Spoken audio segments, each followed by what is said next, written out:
It's Thursday. We're going live again. This time we're going to be traveling to upstate New York. We get a friend that I've never met yet, but comes highly recommended from David Bishop. So we're going to have a chat. We're going to talk about stuff, about life, about how things have been going. What the retail world has been open this whole time. So shelter in place is very different for all sorts of different people. Brendan the Spirit Guide. And normally I'd be tuning in from the kitchen, but here I am in front of the liquor cabinet already because we're going to do a different thing today.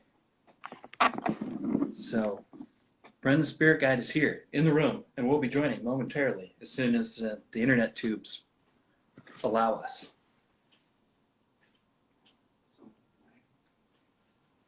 And how's everybody doing out there? Kathleen, how are you?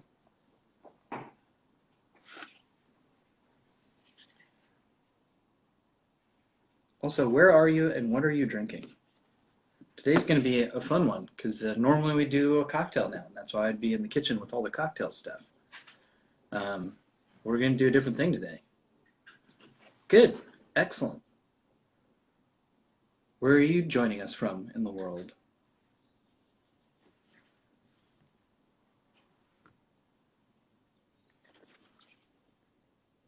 Oh.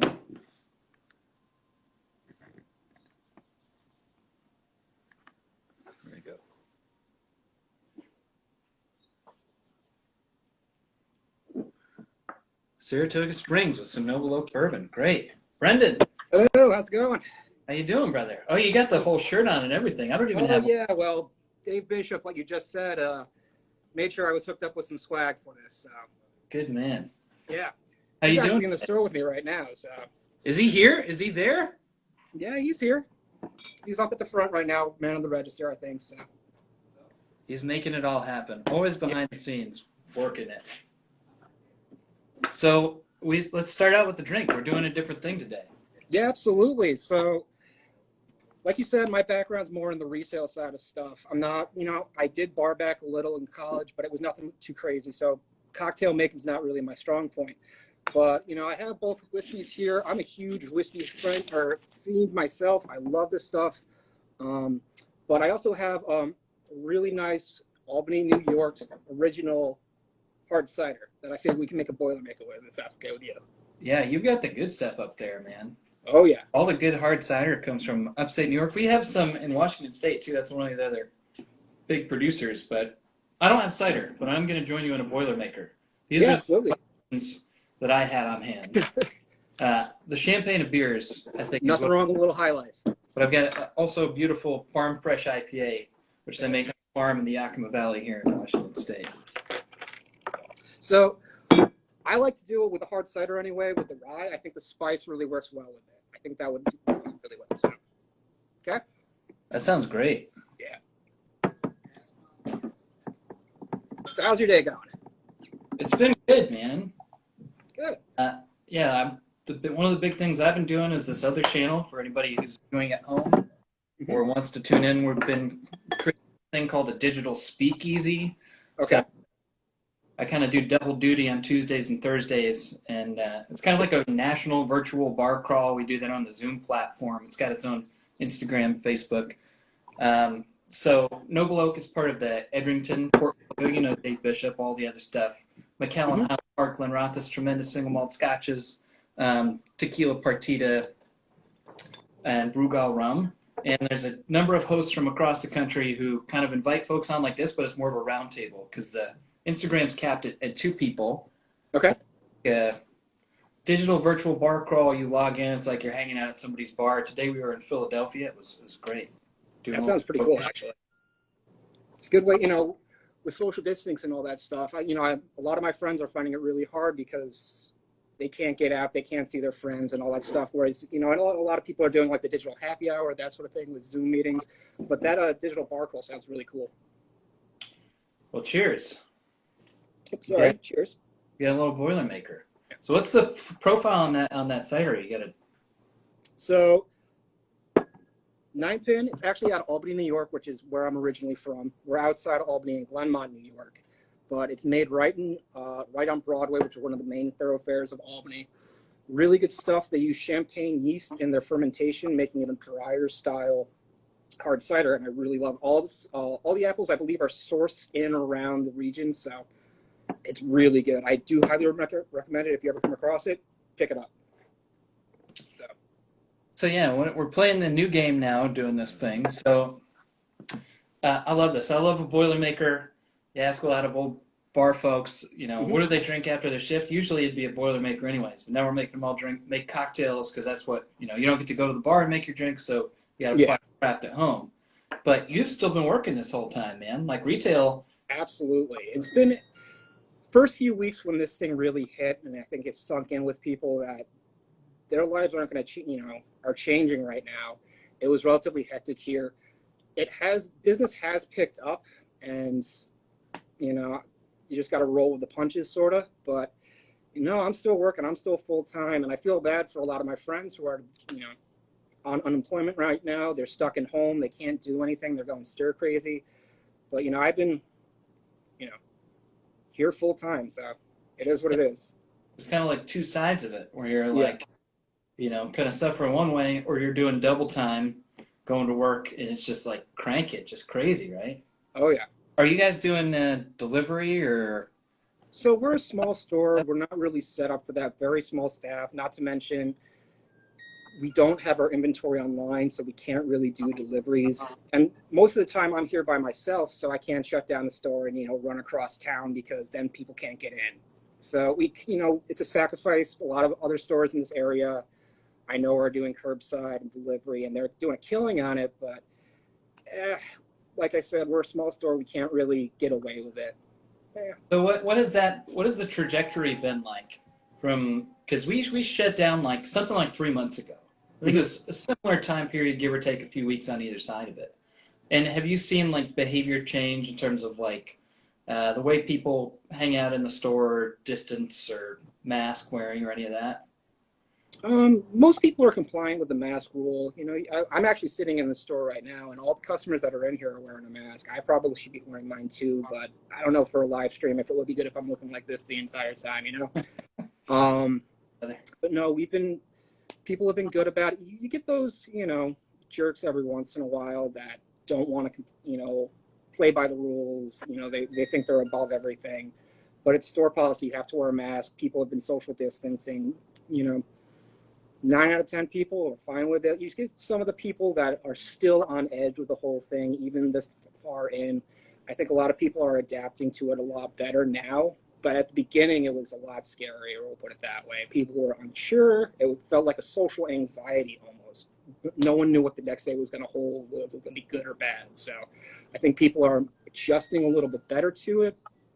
It still sucks, but, Yeah, it's a big change, man. It's like, we got to find a whole new way to socialize. We got folks on TV saying like, we might never shake hands again, right? It's like, that's a big norm to wrap your head around. The thing you used to do every day, several times a day, depending on what line of work you were in. Now it's like, we don't do that anymore. So it takes a while. And in particular, for having been open, seeing the way people have adapted this, you get kind of a front row seat in an interesting way to it. So I don't know. It's just curious because I haven't been able to see people nearly as much other than on kind of like scheduled stuff like this, like Zoom chats. Yeah. It's kind of the same for me. Like I do miss some of my friends. I miss going out and seeing people. What I really miss though is my parents are in town. I live right by them. I'm very close with them. I used to go see them, 4 or 5 times a week, and I kind of curtailed that. That's my big fear. If I get sick, that's fine. I'm relatively young and healthy. Where they're in their 60s, and I'm in the, I'm the closest person in my family that works with public. Both my parents are lucky enough they can work from home. Or if I bring it home to them and they get sick, that's my biggest fear. So I do miss, seeing my family a lot. That's, primarily the big thing for me. So, but yeah, no, it's also working in this industry, since a lot of people drink, you get a huge cross section of people, coming in. You get everywhere from ultra wealthy to like, unfortunately the lower class. So you see a huge swath of people, and you do get a bigger social insight into this sort of stuff. So yeah, everybody goes to liquor stores. It unites us all. So Noble Oak plants trees and all that, but one of the things I think that's like the silent driver and what was really behind doing these conversations is like it's all about community. It's about Mhm. connecting. It's about just being a human being, right? It's like Exactly. whiskey that you can just hang out, we can share a drink, we can just, have a chat. But I want to dive into this thing and Yeah. uh, so we were chatting a little bit before during the day. I was like, all right, you're gonna pour these things, but is there any like inspiration, anything that you're feeling now that you're drinking it? Like this is like Led Zeppelin 2. Like this. I feel like this is the old go-to. So I've got the bourbon, you're drinking rye, I've got the champagne of beers. So this is like a grip it and rip it, like blue collar. I'm gonna say this is like a Waylon Jennings track that I'm sipping on. I can see that. I can You definitely see got that. cider, so I don't know if you got like a upstate New York thing going on or like. That's kind of the thing that I was looking at. Like, actually, I picked up a bunch of apples. They're kind of out of frame at the moment. Had a little setup, but it kind of fell apart with the, format. But I know yeah, this. no, mostly, upstate, sort of thing. Like I said, I grew up here. This is where my heart resides. I've traveled the country, been out of, been all over Europe, that sort of stuff. But my heart is definitely upstate New York. It's where I feel most comfortable. So that's kind of how I felt with this, especially, and I wanted to showcase, a New York hard cider, which out of my hometown, it's just, for me, it's an upstate sort of vibe. If you do bourbon versus rye, right? I think this is Mhm. something that people think about and have questions about. It's like maybe they don't know what the difference is, right? It's a grain thing, but it's Yep. also like a cultural regional thing. So do you feel like where you're from, this kind of upstate vibe was like tapped into rye a little bit more than bourbon? Yeah, actually, I do. Not a lot of people know that New York State produces a bunch of whiskey, but we do rye really well. Not to say our bourbons are terrible. Some of them are. Some of them are fantastic. But I think New York State does rye very well. I think that's, the proximity to Canada and upstate New York does have a driving factor in that. But I think rye is a little bit more prevalent. I also think that the spice level on it is something a little bit different that you're not getting with bourbon. And I think a lot of people look for something a little bit different, a little bit more robust, especially since our winters are really cold here. Yeah, nice spicy rye on a cold winter day is perfect. So Yeah, I'm from New England, so okay, yeah. So next door neighbors. I don't have the New York cachet, but similar climate, similar winters, and I always just feel like cider is in my heart from growing up in that place. And the same thing, I would have done the same pairing if I had cider on hand with the rye. But I'm just kind of curious, if like again, there's been like the whiskey world has had a huge shifts in the mhm. last 10 years, like bourbon boom, American whiskey boom, and then things have kind of been bending towards the spicier palate. I was like, was Mhm. New York and upstate New York ahead of the curve on that a little bit because it's a bit in their DNA? So I'm not exactly sure. So I might be speaking out of my ass, but I know a few distilleries in upstate New York have been trying to band together to make something called the Imperial Rye. Working on the New York Oh State yeah, Empire State. So they've been working on that. I haven't been in the loop that much with them, but I've heard talk of that, and it does make a lot of sense. Um, with the rise of like craft distilling, it piggybacks on craft brewing, where that was such a major thing, and people realized, hey, we can do this with whiskey too, and especially since whiskey is, one of the founding things of America itself. Like, why not go for it? So, and I actually love it because I love whiskey. I love craft brewing too, but actually, craft brewing is what brought me into different distilleries, different sort of flavors, that sort of stuff. But we could touch on that later if you want. So, but yeah, no, it's sorry. no, I mean it's good. That's the way that I was gonna head if that's where we're going because you're Bren the Spirit guy. Yeah, And actually, normally would have done my homework and looked at all of your Instagram and stuff, and I haven't been able to because you're private, I am. I'm a relatively private person. And which is great. Good, yeah, do the thing, but just so that in full disclosure, I don't know what's going on there. But I assume that Brendan Spear guy, that's a lot of like, what you identify with, what guides you, and you're a whiskey guy. So yeah. So it's like the play on words, like a spirit guide, and then spirits, and for whiskey and that sort of stuff. So I thought that was kind of clever, and I just ran with it. So, I and love it, man. one of the things too is why I like working retail, and especially this field, is not a lot of people are familiar with the product where I can kind of guide them to what they should be drinking, whether it be wine or they want to make a certain type of cocktail. I can be like, oh, well, you want to do an old fashioned? Well, yeah, I have this famous grouse, which is really good for that smooth blended whiskey. That would be great for it. That sort of stuff. I really enjoy doing that. So you're saying that you got into that through craft brewing. Take us on that journey a little bit. Like, was there any inflection points where you're like, man, I fell in love with this brewery because it was a local joint, or I used to like to go drink there, and from there, what got you into distilled spirits? And you mentioned flavors, but it was like American whiskey first. Did you have to go through Irish or Scotch or Canadian? So that journey, I guess, starts when I turned 21. My uncle was really into like IPAs way before I ever heard of like craft brewing, and he kind of showed me like, not knocking the champagne of beers, Miller Lite. Love the stuff. Miller High Life's great, but he was like, if you're drinking, try to drink something that is worth your time, worth enjoying. So getting into that, finding this whole new world of things to try, and like being like, I never knew this existed. What is a Russian Imperial Stout? What's an IPA? What's an amber ale? Like, what is this? What's a Pilsner? What's all this stuff. So that kind of gave me an insight into this whole new world of things to discover. And then I actually got a job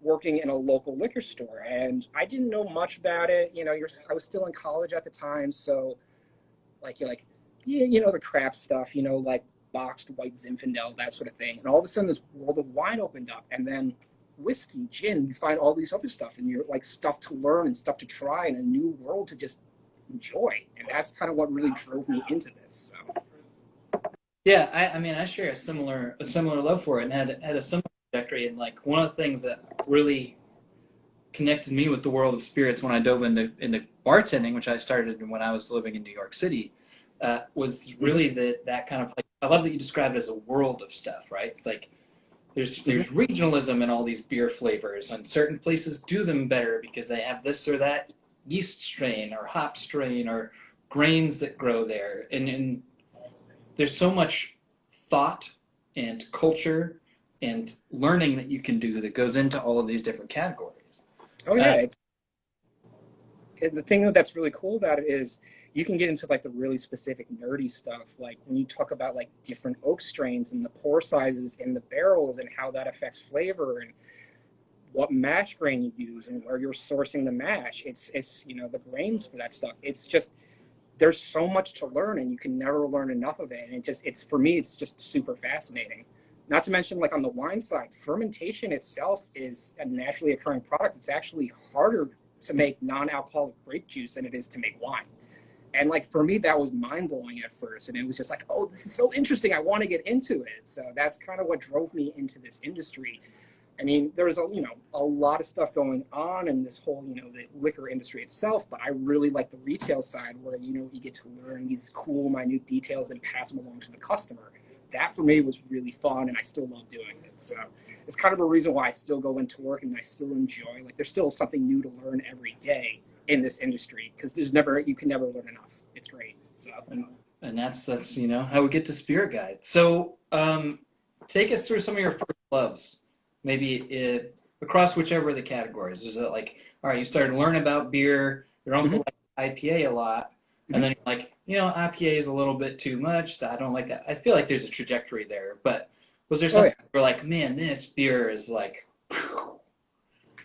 So it's not like a craft beer at all, but it's actually Guinness. Dude. When I found Guinness and I first started to enjoy it, like it got to a point where I would get out of work and I would go to a bar and I'd see my friend who's the bartender, and they knew I just wanted a pint of Guinness. That's the first thing I wanted. And that first sip, it was like heaven. And it was like my day's done, I can now relax. Which, it can get dangerous at a point. You got to watch yourself, which I luckily eased back on that. But yeah, that Guinness is kind of what, like, it still holds a sacred place in my heart. But yeah, no, like I said, trying new stuff, but there's always new stuff to try. But I do have a few staples, and actually Noble Oak is one of them. Like, if I'm going with a whiskey, like I said, I love whiskey. I collect different stuff. But like, if I drop like $70, $80 on a bottle of whiskey, I don't want to burn through it in a single night. So what I'll do is I'll buy that, and I'll have a few bottles of Noble Oak in my bar at home. And what I'll do is I'll have a sip of the nice whiskey, and then I'll switch to this. And Noble Oak never disappoints. I'm always happy to crack into one. So Yeah, because you're getting a big, robust flavor profile, flavors you wouldn't necessarily get in that price category. That's something that I love about it. And Oh I'm yeah. just a fanboy of, apart from it being my job. But Yeah. Guinness is like the Beatles to me, right? It's like Miller High Life or whatever. Like people have opinions, you can roll your eyes at whatever, but Guinness is just like it's a classic, man. It's Oh yeah. like Beethoven's cliche. It's like Beethoven's cliche. Beethoven's great. Like these things are great and they're classic for a reason, not necessarily because there's some passe mass market thing that's just easy to get. It's like, so I'm all for that. Definitely on board with the Guinness and the ritual piece, especially like something like that has a creamy head that you find that has poured on nitro in a good bar that's kept particularly cold. There are like such ritual elements to the pouring of it, to the treatment of it, and then to the drinking of it. So it does tuck into like a cultural part of drinking too. Mhm. Oh yeah, I absolutely agree. That's one of the things when the bars do open up. That's the first thing I'm going for is a pint of Guinness. I really do miss them. But for now, virtual drinks is fine with me. So Yeah, I mean, this is something that's come up on the digital speakeasy, so maybe we could go there. I guess you kind of already answered it, but it's like, people from around the country kind of saying like, what's going to be the first thing you do when you can go back to a bar? Right? It's like probably go seek out that fresh Guinness more than it is like people are doing hobby cocktails and stuff at home and like great, grab a bottle, get the free shipping or whatever on Caskers. Check us out on online. Go to your local liquor store and support. But then when the bar opens up, it's like you want that cold Guinness because you can't get that draft pour at home. oh yeah, and that's the thing. Like working in this industry, I have a bunch of wine. I have a bunch of liquor in my apartment. I don't have a draft line.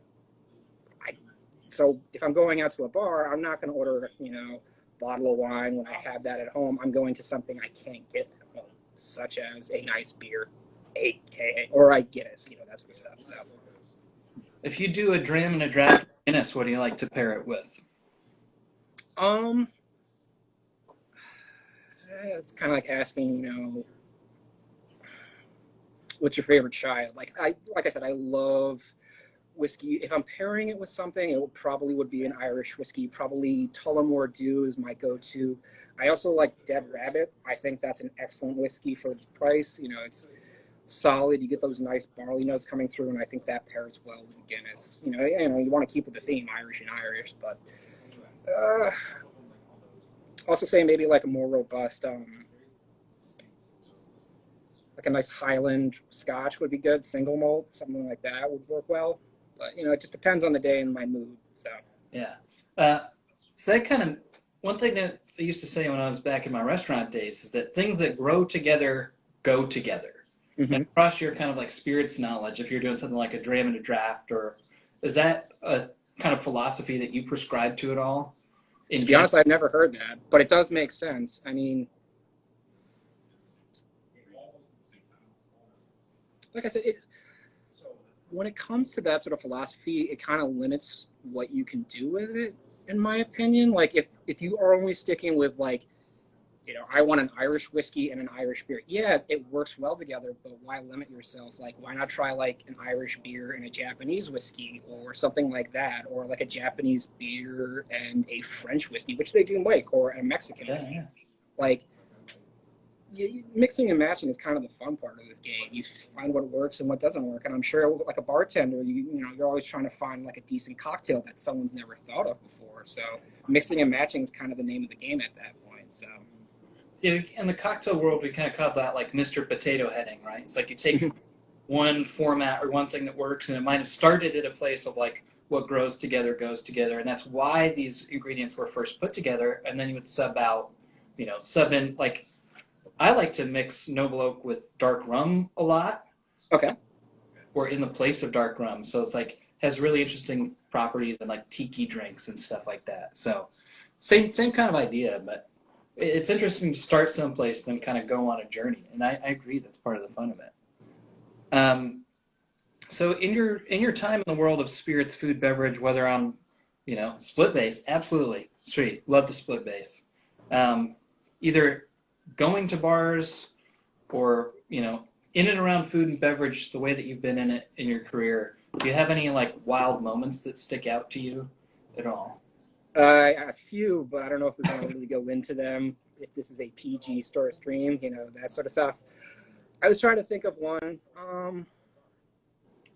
I mean, you gotta be 21 plus to tune in, so Yeah, so you can I push was it. thinking one. So my brother travels the world, and I remember he and I traveled to Italy one time, and we got a little bit drunk outside of a bar in where is it? Assisi, which Saint Francis of Assisi, the famous monk and Franciscan monks, that's where their monastery is based out of. So one night, me and my brother, being my brother, we get a little drunk, we get lost, start to fight with one another. It turns into blows, and it gets to the point where we don't realize what's around us. And we stop and look, and there is a group of Franciscan monks just staring at us, judging us while we're tourists fighting in their city. So I was trying to think of one that's relatively PG. I think that one's probably my favorite one. One of my favorite travel stories as well. So, Oh, that's pretty good, man. yeah. Did you guys grow closer over that? It was like, then we've been best friends ever since. We're brothers. We love each other, but we're not afraid to throw blows. I guess that's the thing. I do love my brother. He's actually living in Vietnam at the moment, so I haven't seen him in a while, which, I guess distance makes the heart grow fonder, especially if it's your little brother, so I guess. Yeah. But no, yeah, I do miss him. We have grown close. We're very different people. And I think once we grew up and grew out of, high school and hating each other, we actually grew very close. So. Kind of staying in that vein, but jumping over a little bit, and kind of like just how knowledge intense, your job is, getting into this side of the spirits world across beer, wine, and then distilled stuff. Where do you turn to get education? Kind of like what has helped get you there? Was there a person? Was there some piece of literature? Or where would you recommend kind of like beginners to start? Or if you had one text to recommend or whatever? To be honest, it sounds kind of dumb, but the Wine for Dummies, that series, that sort of stuff, where it's just a basic intro, kind of overlaying a lot of that stuff. There's ones for distilling, different cocktail making. Those are just good reference points for that sort of stuff, and then you can dive deeper into what you find interesting. As for learning this stuff, I've been working in this, in the retail industry for over 10 years. So you just kind of pick stuff up here and there, and you just kind of accumulate knowledge that way. I don't know. I went in as a total novice when I first started working in this industry, and I just pick up things here and there. Like I said, I don't know if there's a one point where I could say, yeah, I learned all my stuff here. I can't say that. I think it's more along the lines of finding something that you find interesting and teaching yourself about it. So Wikipedia is a great tool for that. You can find out what different varietals come from which region, how this sort of whiskey, how this sort of, how it's made, like different cultural variations on it. So like I say, I don't think I can pinpoint one spot as to where I gained most of the knowledge of it. How about any like big recent learns? Was there anything in the last month, 6 months, year that you were like, man, this thing was like, I never knew that, Japanese whiskey started because of this or any other thing in any category? The discovery of Mexican whiskey, actually. So they use Oaxaca corn in their process and their mash bill, which is incredibly different, and they use different strains of it. There's purple corn whiskey, there's white corn whiskey, black corn whiskey, and there's a bunch of it. And unfortunately, it hasn't really reached the States all too much. I've tried a few, and I'd love to try more, but the fact that I didn't know that existed, and the fact that it was, such a shock, and like, oh, I want to learn, I want to try it, and I got to try a purple one, and it tastes almost like a roast barbecue. It's phenomenal. So yeah, I mean that I tried some of those too not too long ago, and that's really gets at this kind of concept of terroir in whiskey. That's something that you hear a lot of in wine, terroir, mm-hmm. A little bit in beer, and less so in distilled spirits until recently. Now mm-hmm. A little bit about it more, and so that gets at some of that interesting stuff, right? It's like, because this is a question that comes up in my world a fair amount. It's like, well, whiskey has to, bourbon has to come from Kentucky, right? It's like, No, all of those monoliths are kind of like going away as the world of distilled spirits gets vaster and broader, and I think it's more interesting in Oh here. yeah.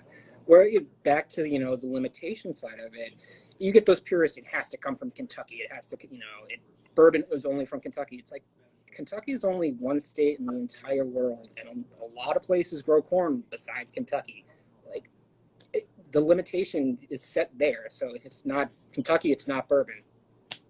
That I don't agree with that at all. So Yeah, I mean Kentucky makes great bourbon. oh, I'm not knocking Kentucky at all, but I'm just saying it's the limitation side of it. So And if you could, what is there? Do you have like an overarching philosophy, either for the way that you deal with people when you're at work, or the way that you approach spirits and learning about spirits, or just the way that you go about your daily life? Is there something that brought you there, and some overarching thing that you believe in? yeah, actually, I'm not claiming to be a philosopher or a philosophy major or anything like that, but the book or the essay, the Mythos, I can't pronounce it right. The Mythos of Sisyphus by Albert Camus. Finding joy in the mundane. I definitely ascribe to that theory a lot, especially when it comes to, coming to work. I find joy in my work, and whether it be like a shitty day, if I look back, I'm like, well, this was a good aspect of it. I had one good moment of that, that day. So that sort of philosophy I do carry into everything. Try to find the best parts in the most mundane things. And it's, that, and also there's a quote from Theodore Roosevelt. Comparison is a theft of joy, which means if you compare yourself to others, if you compare your life to others, you're stealing from yourself. You're stealing your joy. So I don't. Like, I just live my life and I try to be happy with what I'm doing. And that's kind of how I get through life, and that's my life philosophy. And that also, when it comes to work and distilling and learning about this stuff, that's where I'm trying to find joy in the mundane, whether it be learning small facts about this, that, and the other thing. So We got Tim in the house. So Tim, David Bishop is in the room here. You gotta roast him. He wasn't in the room when we were chatting. Hey, Dave. Dave, Tim's on. He wants to say what's up. We get the whole upstate crew here. Thank you for stopping by. Thank you for joining us. Yeah. Hold on, he's coming. We'll pause for Dave Bishop. This is a surprise, buddy. We're gonna spring it on you. How's his hair looking, dude? You're looking pretty good over there. His hair, much better than mine. Mine's a rat's nest right now. Oh, yeah. Got his Snowbloke shirt on too. Yeah. Tim's here in the room, man. He's asking for a shirt. You got to hook him up. I don't know what. I don't have any more of these. I don't think we make these anymore. No, we don't. That was a No, one folks. deal. Might have one kicking around somewhere, but what's happening? Good to see you. Yeah, that's all. Just Tim jumped in the room, so I wanted to call you out. Also, yeah, good to see you, man. I haven't seen you in forever. We were supposed to hang out just before we all got shut down. We were on calls like the week before everybody made the call. Like, it's like this probably isn't going to happen. So that was quite a process. No, exactly. Hey, thanks for coming on. Thanks for doing this here for us, Tom. I'll leave you guys be. I'm wandering and sipping on some time. All good, man. Yeah. I'll see you later, Tom. Take care. Keep the mug growing. Love it. All right, back to the conversation at hand. That was great. Good to see you. Glad you guys get to still hang out. Oh yeah, actually, he and I live very close to each other. I live right down. There's a little rail path in our neighborhood. I live right down the rail path from him, so that's really good. Cool. How about, since Snowbloke is the Every Bottle Plants a Tree brand, we went and did a tree planting with some folks in Portland last autumn, and they asked this question. I thought, it seems simple to the point of almost being laughable, but it struck me as very profound. It's like, do you have a favorite nature moment or favorite thing to do in nature? I love canoeing and kayaking. I absolutely adore it. My favorite thing to do, and I got this from my father. My father introduced me to it long ago. but I love camping, canoe camping. So what we like to do is we rent out an island up in the Adirondacks, and we just load a canoe with as much gear as we can carry, and then paddle out to an island and stay there for as long as our supplies will last. It's one of my favorite things in the world. Waking up in the Adirondacks with all the nature around you, not having to worry about bears because you're on an island, it's great. And then spending the day paddling around, exploring new creeks and that sort of stuff. I love it. Absolutely love it. So That's great, man. I'm jealous of that. oh yeah. I've never done that. I've done a little hiking, biking, backpacking, but never the canoe thing. It's got to be the next frontier. What time of year do you usually like to do that? It's getting into summer. Is that the best time, or? Right before black season or black fly season starts. That's it. Black flies up in the Adirondacks will eat you alive. You could do it, but you're going to be itching all night. So I try to do it. It's, So it's like early. right before the, late fall, right before it gets really cold, where, you're definitely going to have to bundle up and do it, but it's still warm enough during the day that you don't have to wear a bunch of clothes. That's the perfect time to do it. Yeah, I'm very fortunate. Like once again, I love upstate New York because access to the Adirondacks. It's an amazing, beautiful place. I've been to the Rockies, I've been to the Sierras and all that stuff. They're beautiful, but what I love about the Adirondacks is they're old. They just look like rolling hills as opposed to these jagged features sticking out. So you can sit on top of a mountain, and it almost looks like a giant, Shire from Lord of the Rings. It's beautiful. It's one of my favorite places in the world. So. What is the Mount Everest of canoeing? Is there like a thing where you're like? I mean, the canoeing that I do is mainly for leisure. If I'm doing like kayaking, that sort of stuff, sea kayaking is my big thing. I would love to go up the, Pacific Northwest, in Washington. That looks beautiful in a nice sea kayak, portage onto land at night, set up camp, and then row out the next day and go up and down the coast. That would, for me, be amazing. I've sea kayaked all around Cape Cod. That's one of my favorite areas to do it. But yeah, Pacific Northwest for me and kayaking would be great. So. Oh yeah, man, you gotta come check out the St. Juans at some point. It's a special place. But I love that you got to be true to your school, like the old beach. Oh yeah. So I love the hometown pride. Yeah, we've touched on shelter in place a little bit. I just think it's wild to me as somebody doing this, as somebody who's so, whose spirits industry tangential, but mostly spends time at bars, restaurants, it goes to visit the occasional liquor store, that liquor store workers have now become frontline workers. Yeah. So I don't know how much you get to think about that because you're just out there every day and you're working every day. But I feel a certain, fondness for people who are kind of got thrown into situations that we never thought would be possible.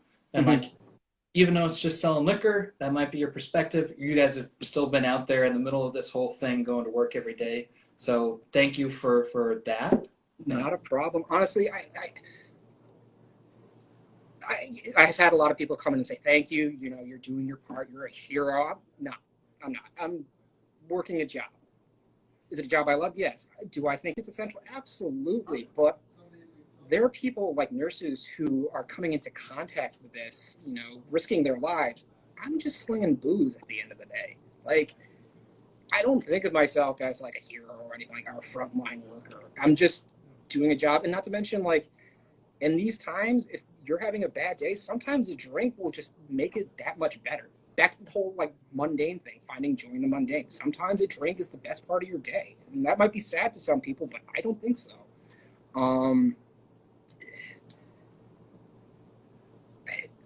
Like I said, I don't think of myself as a friend. I'm just trying to do a job, and I'm trying to make people's days a little bit better. That's the way I look at it. So. Yeah, I mean, and you're doing your thing, and you're keeping perspective about it. But guys like you and Tim, who's on the chat with us here, it's even though you don't think about it that way, you still are doing a thing. You still are out there. So thank you for that. But also, I agree with you.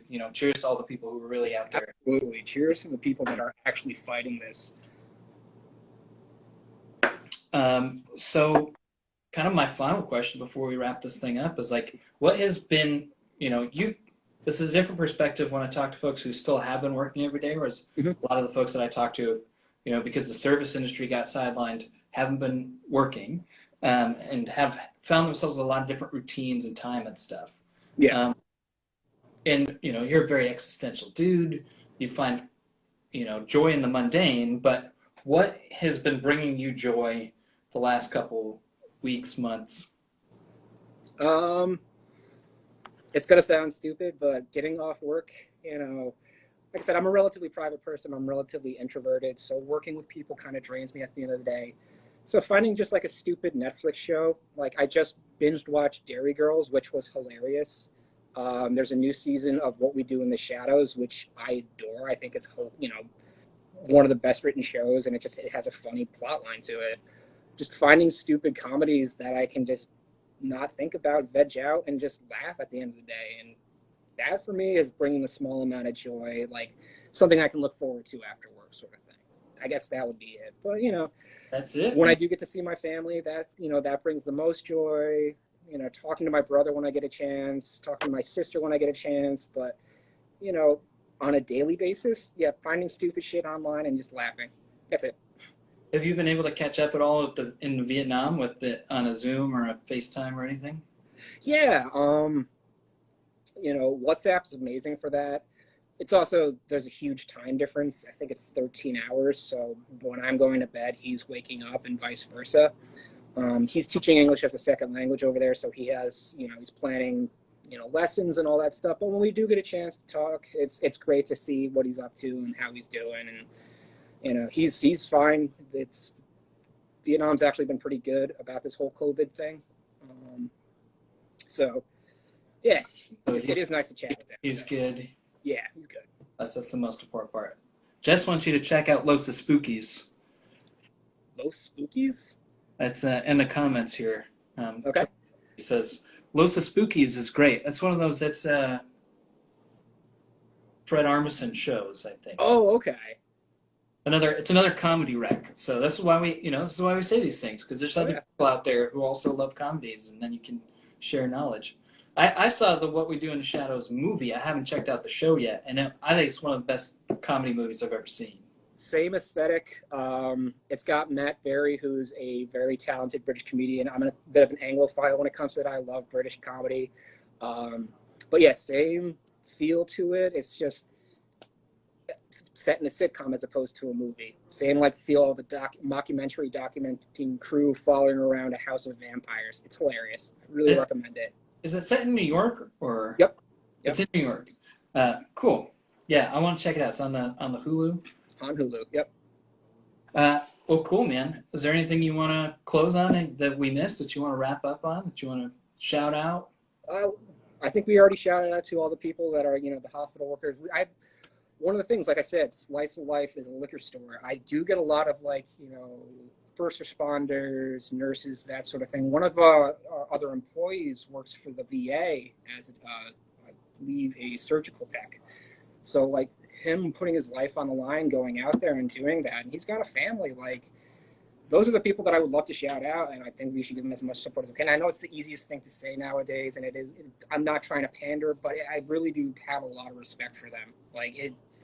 When they come in, they're in their scrubs, they're just grabbing a bottle. I'm like, thank you. Thanks for making it through another day. Thank you for doing what you're doing. I know we're all saying that, but I really, really think that we should give them our support. So that's really what I wanted to say. Yeah, man. It's a system. It's a society. Yeah. We're all living in it, and we're all propping each other up, doing the things that we can. This is Noble Oak. Noble Oak, Every Bottle Plants a Tree, but our parent company, Edrington, and this other stuff that I've been doing on the other channel, Digital Speakeasy, if anybody wants to follow that channel. We have Edrington's commitment to do a double match to World Central Kitchen. So if you can give $5 and want it to turn into $15, that is helping to go to the frontline workers part, and they mostly do helping feed folks. But they are partnered up with helping feed frontline workers and hospital workers. Absolutely. So we're part of that. We got that portal through Digital Speakeasy, and there's some donation piece if anyone wants to get involved with the charity aspect of it. But Brendan, thank you so much for your time, man. It's good. Yeah, not a problem. Thanks for having me. I had fun tonight. Thanks. Thank you, brother. Yeah. Take care. Until next time. I hope to see you in real life soon. Absolutely. Next time you see Dave, just ask for me and I'll come around. Yeah, man. All right. Take care.